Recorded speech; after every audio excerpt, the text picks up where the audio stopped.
and oil comes gushing out. So you're not a big R&D person, are you, huh?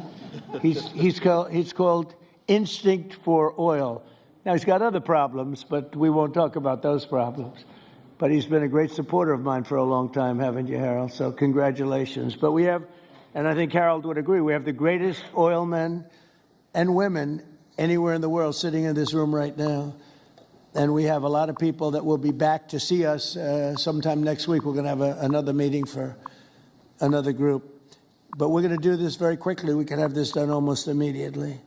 So I'd like to thank you all for being here. I'd like to invite Vice President Vance to say a few words, followed by Secretaries Rubio, Burgum, and Wright.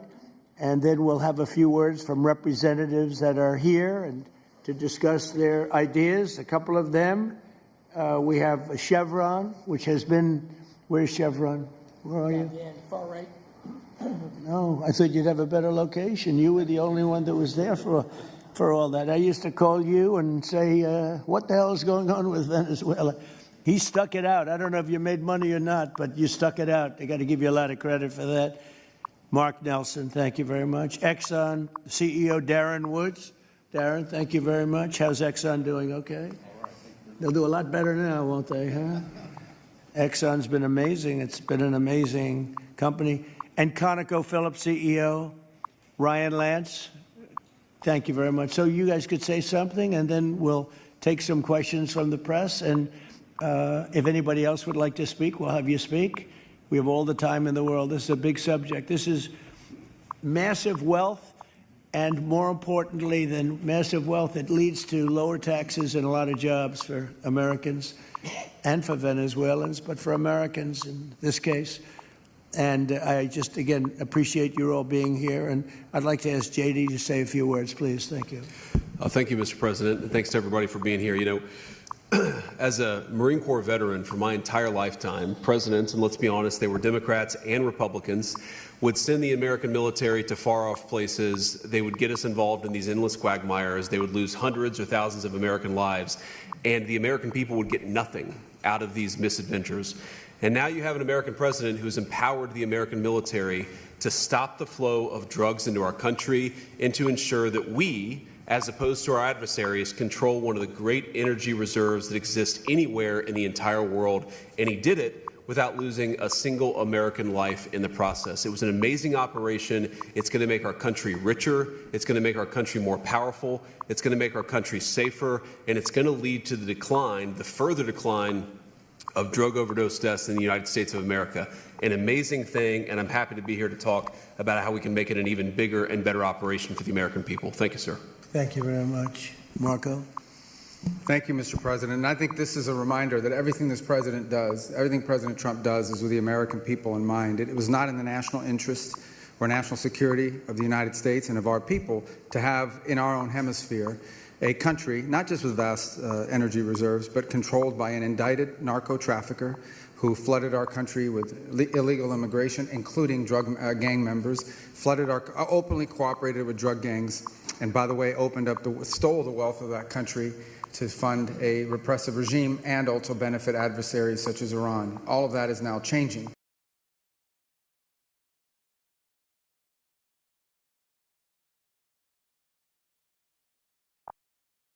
Cooperatively with the interim authorities there to provide a market for the sale of the wealth of Venezuela in such a way that benefits the people, both of the United States, but also the people of Venezuela. And as a reminder to everyone, the president announced this just 2 days ago, every penny, everything they buy with the money that they're making from the oil now, Mr. President, will be bought from America. And that includes everything from equipment for the oil industry to food to medicine and everything in between. The second will be a phase of recovery, and then some of these phases will interlap, and that is to have a normal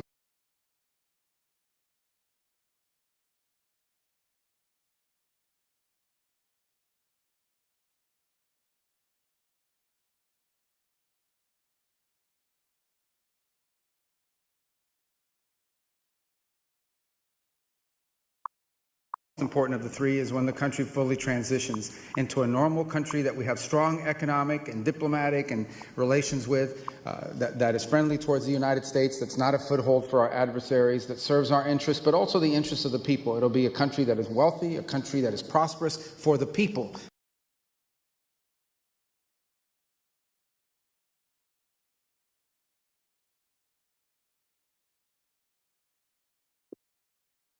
Work remains important work, but this is historic.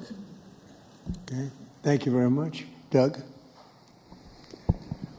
Well, Mr. President, I want to thank you for your leadership, not just as president, but as commander-in-chief. The boldness, the execution, the breathtakingly precise work that you've delivered both in Iran back in June and here has changed the field for the whole world.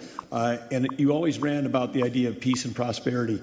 And in Venezuela, as you know, this was a playground for every bad actor in the world. We had Russians, Iran, terror groups, all of them profiting from this criminal organization that was pretending to run the country. That makes America safer. You've secured the border, we're stopping the flow of drugs, and now with the normalization of relationships on an economic basis, it's going to mean tremendously for the prosperity of the American people. So I just want to say again, congratulations to you and to the entire leadership team. It's been an amazing, historic week on the scale of things that we haven't seen perhaps for 125 years in terms of the U.S. Exerting its influence over Latin America in a way that's going to make a change for generations. And on behalf of all the oil executives that are here today, Chris and I want to say thank you to all of you. It's your technology, your innovation that has put America in the place where today we are the most energy dominant country in the world. And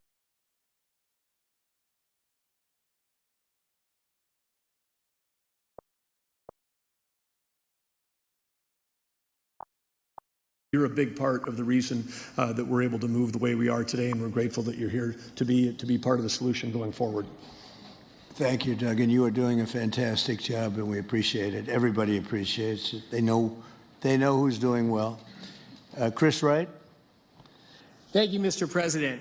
Yeah, what we've seen in the last week is leadership matters and credibility matters. Venezuelan oil has been sanctioned for many years, and the oil just flew, those sanctions were not enforced.